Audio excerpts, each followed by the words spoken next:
Hello everybody, a Kinder Surprise is probably the most desirable sweet for any children that you can buy in the supermarket. Although I don't think that any adults would turn it down either. So let's open up the Kinder. In fact, it's just an egg made with chocolate. Rather, of two types, milk and white. And inside it has a yellow capsule that you can find a toy in when you open it. Maybe it just seems like it to me, but these toys were much more interesting in my childhood. Over the past 6 months, I've been thinking in detail about how to make a giant Kinder Surprise so that it turns out to be perfect, just like a factory-made one. And finally, I came up with it. Please give this video your likes in advance, and now let's start. Have you ever wondered how chocolate was made? There are whole plantations where cocoa fruits are grown. We bought 4 of these ripe fruits. They are very large and cumbersome. We break it into 2 parts, and we see the white seeds inside. These are ripe cocoa beans, but to turn them into chocolate, they need to be processed for a long time. We transfer them to a wooden barrel,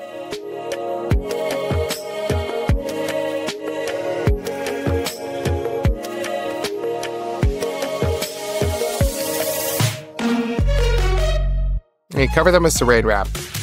The beans will be in this barrel for 7 days and fermented. Well, it's time to retrieve them. Excellent. Our cocoa beans have been fermented and smell pleasantly like vinegar. We take a dryer like this and put all our beans in it.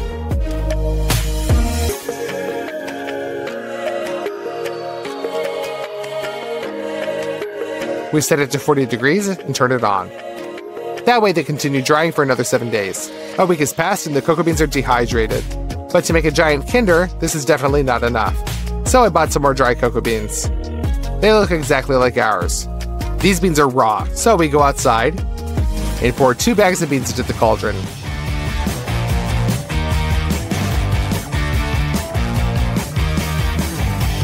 We still need to chop wood.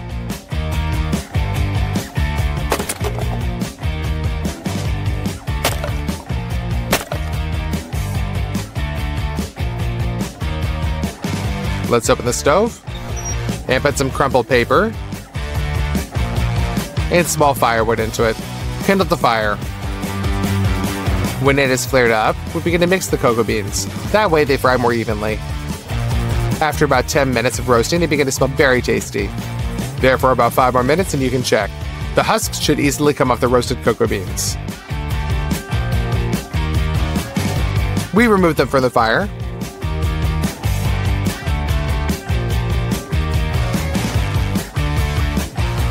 The roasting stage has been passed. Now we take another bowl. We remove the shell from each cocoa bean. We break the core and transfer to the second bowl. We get these kind of cocoa nibs. We use this as the main raw material for making milk chocolate. We also bought a box like this. We open it, and inside we see a lot of cocoa butter. It looks and feels like an all-in-one laundry soap. So that it can be quickly melted later, we set it up with a knife. This is a very sticky process.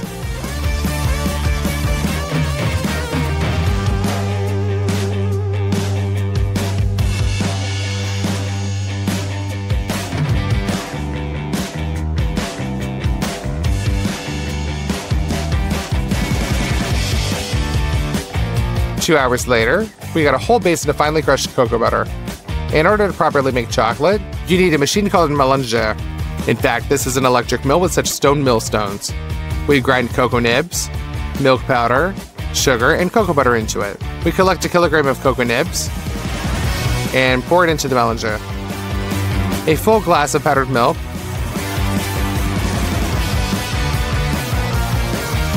a glass of sugar, and turn it on. All the ingredients are mixed and gradually ground into a more delicate powder. Add some cocoa butter. It will gradually warm up from friction and the mass will become. And now it just takes time. The grains will become smaller and smaller. In the meantime, let's turn on another machine called Marmite. It will heat the chocolate so that it remains a liquid. Fill it with water up to the maximum. We set it on 2 and turn it on.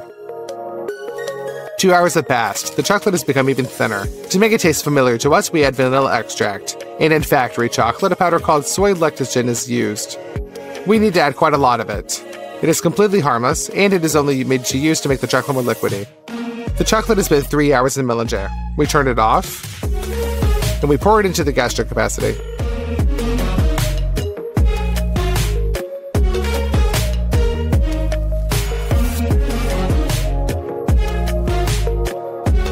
The first portion of natural milk chocolate is ready. We put the tray into the Marmite so that the chocolate doesn't freeze. Now we load the next batch. This time, for the Melanger to grind the cocoa nibs faster, we pour it in gradually.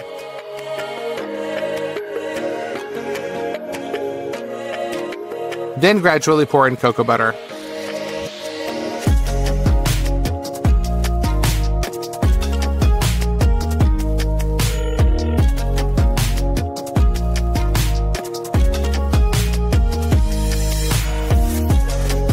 When the mass has become a liquid, gradually it's sugar. Milk powder, and other additives. We wait another 2.5 hours and pour the chocolate into our tray.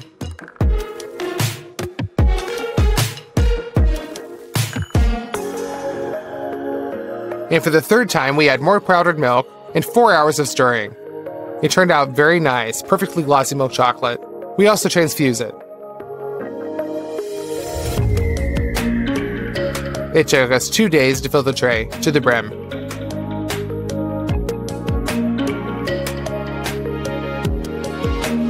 We mix all of these things together, and we're done. The next stage is tempering. You may ask, why is this necessary? I'll show you an example of 2 tiles. We filled one with melted chocolate, and the second with tempered. After solidification, we take them out. And the one that is just melted melts very quickly, remaining in your hands. But the tempered chocolate is glossy. To it, cocoa butter crystals are combined into a strong crystal lattice. Therefore, when you break it, there's a crunch. In order to temper a large volume of chocolate, we increase the heating.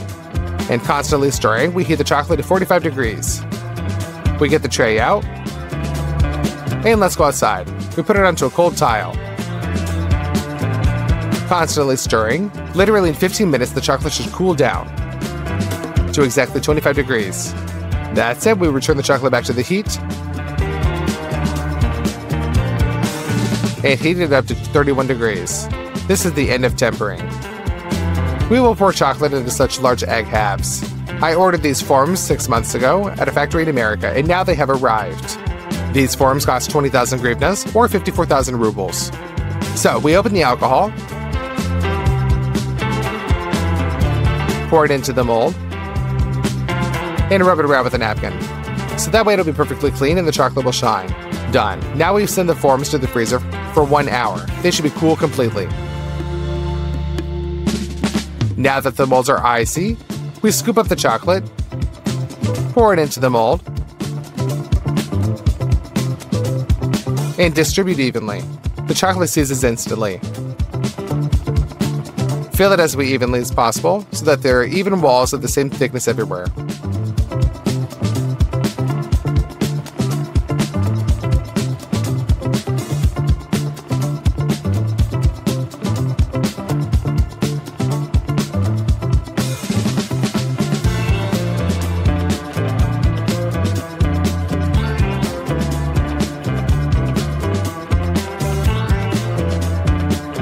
We drain the excess chocolate back in.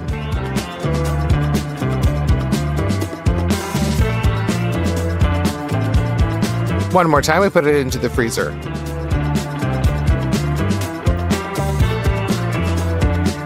And we fill in the forms again.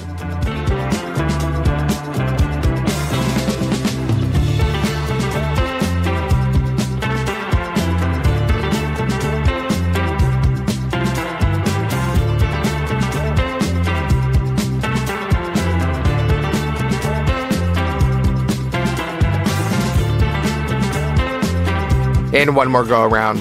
The forms are always very heavy and you can't twist them in your hands. Therefore, we pour the chocolate along the walls and smear it around with a spatula.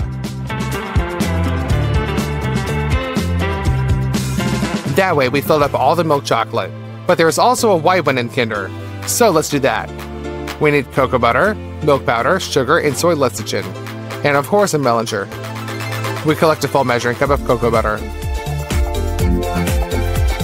We turn on the melanger and begin to pour in very gradually.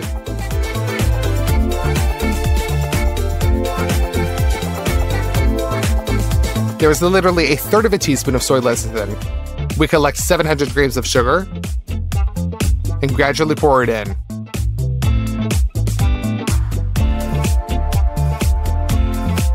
Well, we've got a full measuring cup of powdered milk.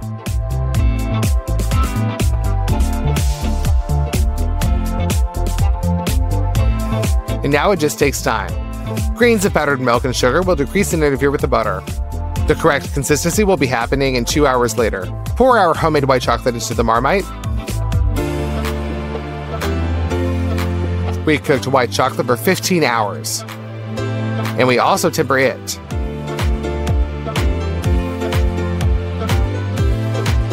And we also pour that into the mold the same way.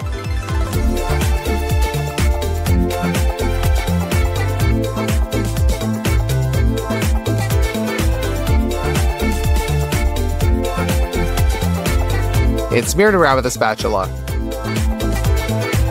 We poured white chocolate in one very long approach. While you were smearing one form, the second one has time to freeze, so you can change them around like that. Now the chocolate egg halves are ready. Let's make an integral part of the Kinder Surprise, namely the yellow capsule. To do this, we bought a plastic barrel for 20 liters. We bend the fastenings for the handle and remove them.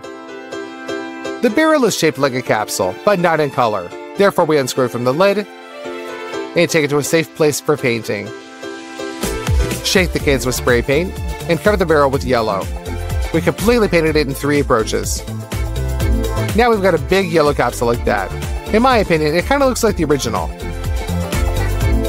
What kind of gift will we put inside? I thought everything out in advance and I bought a big Bluetooth speaker on the internet. We opened it up and put it inside, as well as wires and instructions. That's it, you can close it. We put our surprise in one of the Kinder halves. We take out the second one.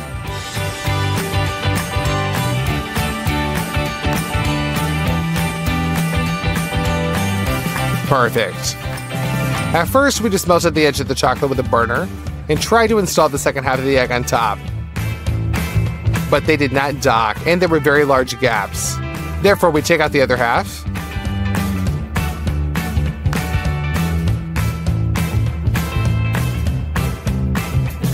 With a knife, we cut off the uneven edge.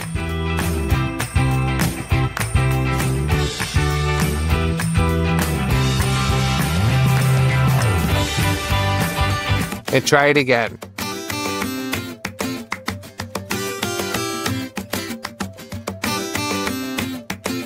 This way it worked out more or less pretty smooth. And to glue these two halves together, we pass some white chocolate along the joint.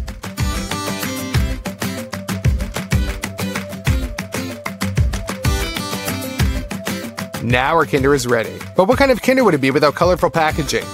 To make that, we take the molds again and line the foil on top of them, gluing each layer with double-sided tape. Next, you need acrylic paints, rollers, brushes, and pencils. First, you need to make a red and white background. And then we apply multicolored inscriptions.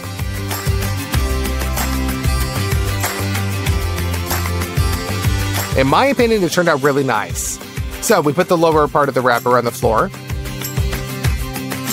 Carefully lower our Kinder into it.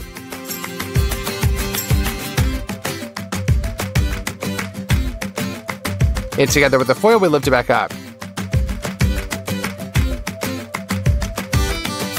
We put the other half of the package on top. We connect the planes and fix it with a stapler.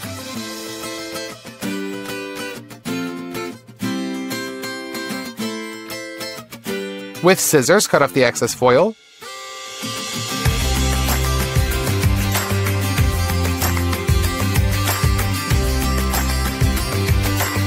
And gently bend the edge.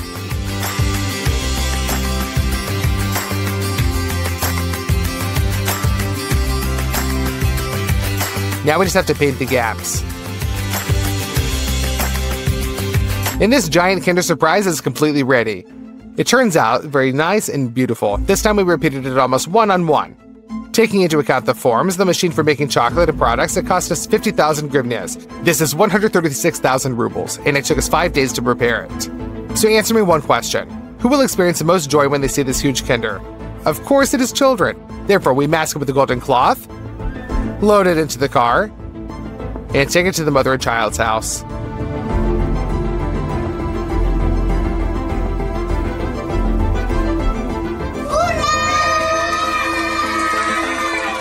The children were very happy and just tore up at this Kinder Surprise.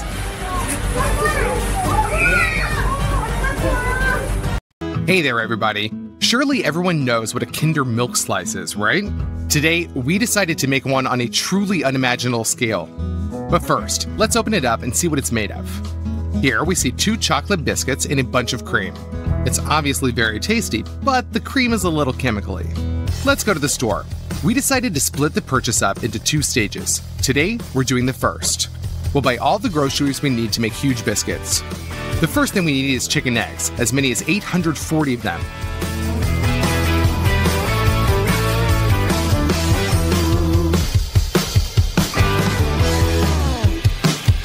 The next thing we'll need is sugar. This will take up to 30 kilograms. 11 kilograms of cocoa powder, 2 kilograms of baking powder, 25 kilograms of flour, 13 liters of oil. With all this, we're headed to the checkout.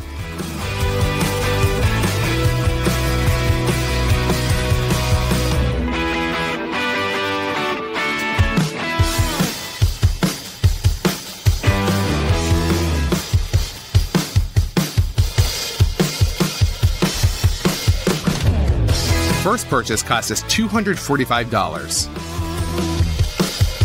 Now we'll cook the biscuits in our huge oven. But we need to preheat it so it has time to warm up. Now we open up the boxes of eggs.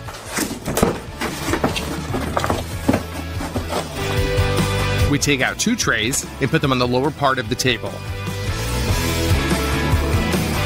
We need 420 eggs for 1 batch. We put 2 containers on the table, one smaller, the other bigger. Now we take the eggs and separate the yolks from the whites.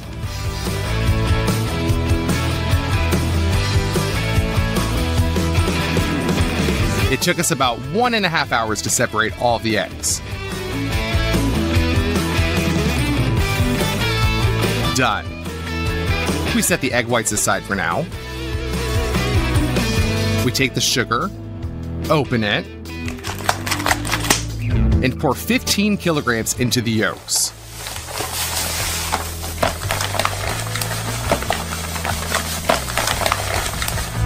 Now, using a cement mixer, we beat the yolks into the sugar until the whole mixture turns white. Now we take 6 liters of oil, open it,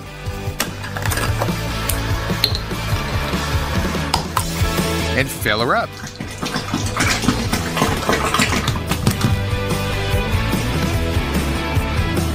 If we use any less, our biscuit just won't hold its shape the way we need it to. Then we mix well. Ready for our next step. We need 5.5 kilograms of cocoa powder. We open it and pour it out.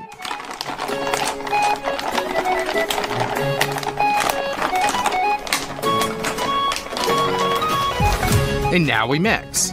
It takes another 20 minutes or so to mix it all up, and we're left with a very thick dough. Now, we need to carefully pour in 6.5 liters of boiling water. We'll mix this in so that the dough thins out a bit. Done. Now we need flour. We'll start by pouring in the first 5.5 kilograms. And mix it up. Then we'll add another 7.5 kilograms.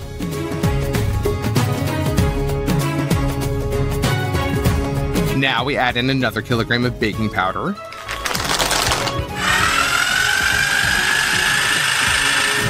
and we get a nice, even dough.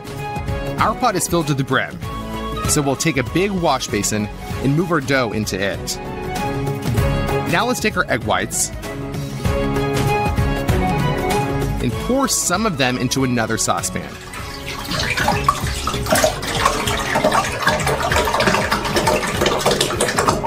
We tried beating them with our industrial mixer, but it didn't work out. I guess it's pretty impossible to beat that many egg whites into a dense mixture. So we decided to use a self-mixer that does everything itself. Let's pour a little bit of the egg whites into each of them.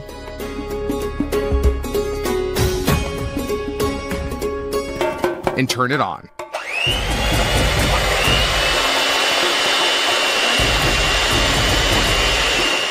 The process has started.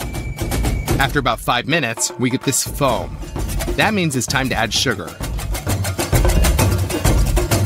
We'll mix this for another 2 minutes, and then we can move these whipped egg whites into the chocolate dough.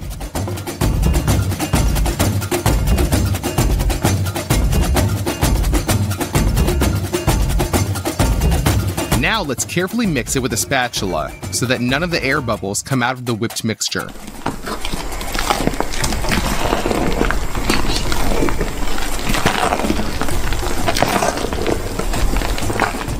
We're going to load in our next portion of egg whites. Move it back to the bowl and mix. As a result, you're going to have a really lush dough. With the second half already in the basin, we do the same thing. Now our biscuit dough is ready. But what do we bake it in? We got help from a friend in a workshop. They drafted up a drawing on a computer, which sends the blueprint to a huge machine that uses a laser to cut out the desired piece of sheet metal. We take our piece of metal from the machine and cut out the places for bends with a grinder.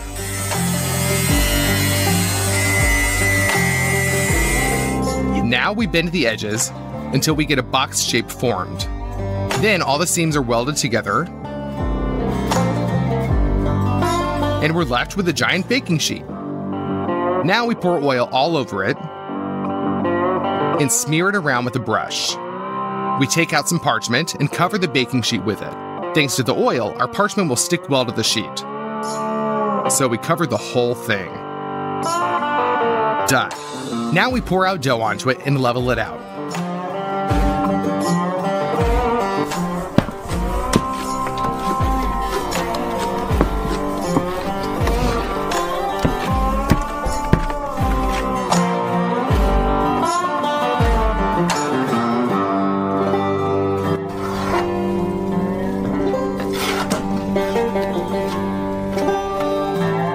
Done.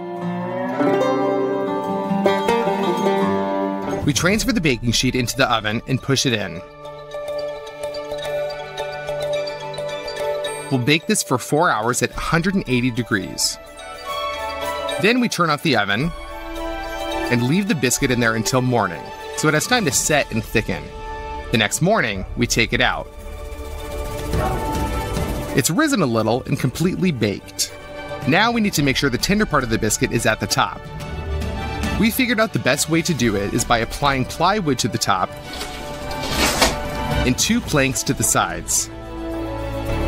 We'll fix these together tightly with clamps.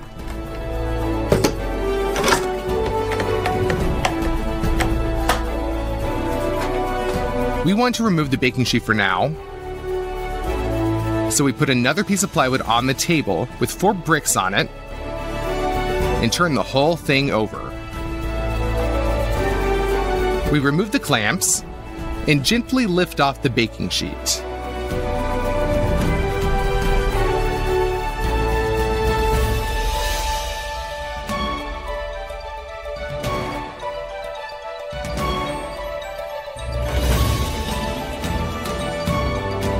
We end up with a beautiful biscuit that weighs as much as 50 kilograms. And it only took 2 days to prepare it. We'll set it aside for now. Now we need to knead the dough for another identical biscuit.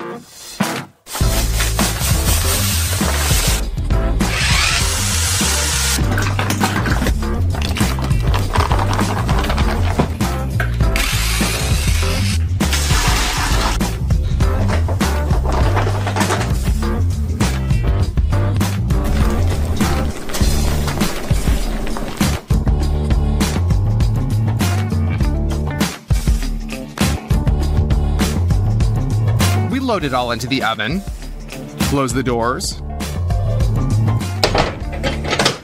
and the next morning we have another biscuit, just as beautiful as the first one. It's time to go pick up the groceries to make the cream. The first thing we need is a lot of condensed milk. 6 2-liter packages of milk, an unrealistic amount of Amish cheese, 80 kilograms.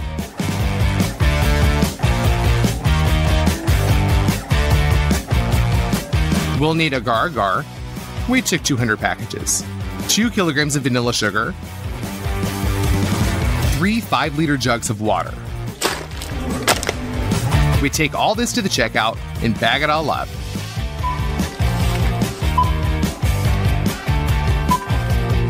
Our second check came out to $506. We put the Amish cheese that we bought onto the table and open them up.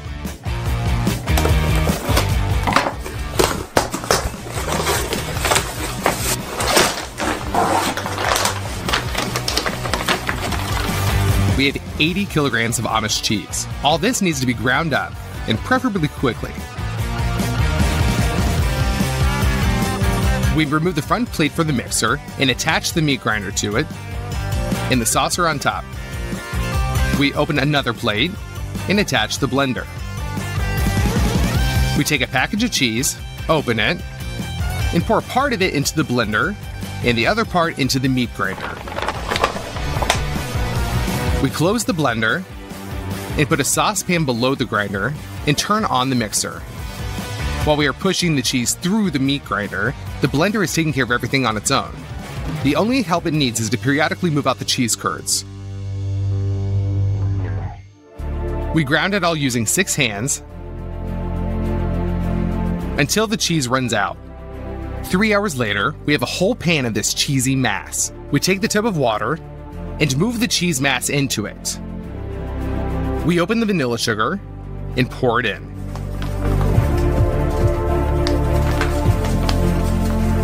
Now we just need the condensed milk. We open a bottle and pour the whole thing into the mixture.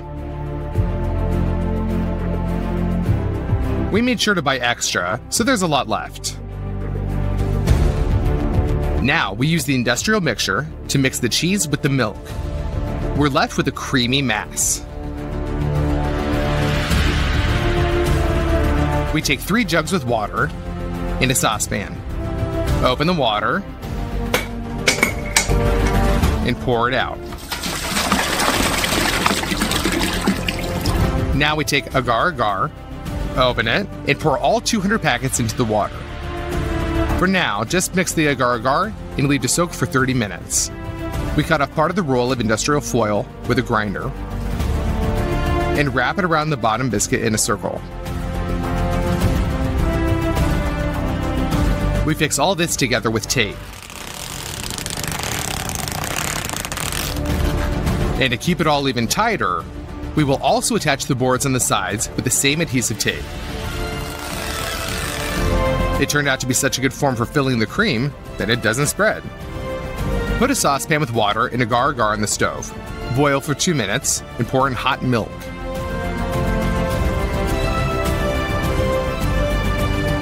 Mix well. This liquid will make the cheesy mass harden, and that way it won't be crushed under the weight of the second biscuit. Pour half into one basin and mix well. Now the second half.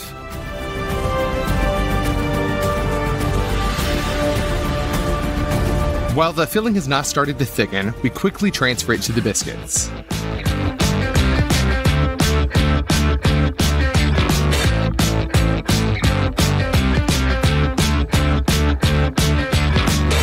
Level the filling and leave it to cool overnight. The next morning, the cream is hardened. We remove the foil framework.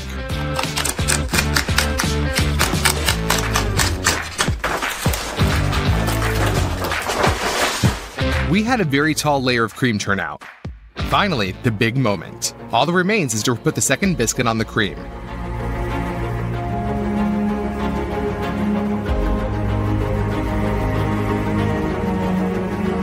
Done. We finally made a Kinder Milk slice. All it took was 6 days. After calculating the weight of the groceries we bought, we found out that our huge dessert weighs as much as 210 kilograms and costs $766. Let's cut off a piece.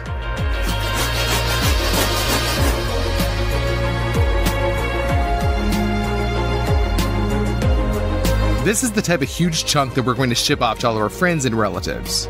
Look at what a huge sponge cake turned out inside. I put the cream on a piece of sponge cake, covered it with a second one,